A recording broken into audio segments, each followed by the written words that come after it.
Alright, how to remove a ball joint that just keeps spinning.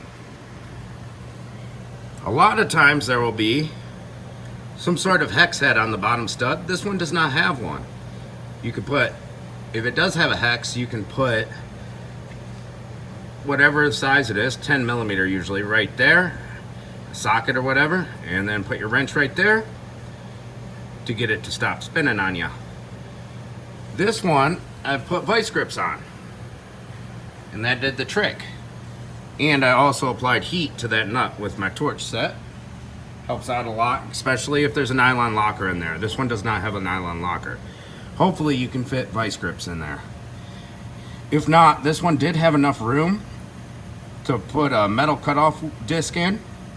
You can chop off the top as close as you can to the steering knuckle and let the stud drop through. You might not have enough room because of the CV axle, but once you get that chop, the steering knuckle will come forward at an angle and it should allow that stud to come backwards. There's a lot of different ways to do this. You can get a separator tool, right where the vice grips are, the separator tool fits in there, and that'll tighten up that ball joint. And then possibly the stud will stay still while the nut comes off for you.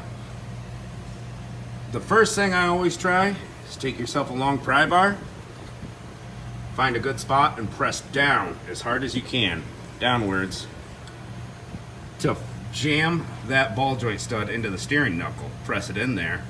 So while you got somebody holding that, or if you can do it by yourself, hold that as tight as you can, then try to spin that nut off. So there's many different techniques for taking a ball joint off. Worst case scenario, you have to chop or torch it off. This one I wouldn't torch off because it's so close to that boot. I would use a cutoff wheel. But with the vice grips on there and a little bit of heat, it stopped spinning and started loosening. That's how you take off a ball joint that just keeps on spinning.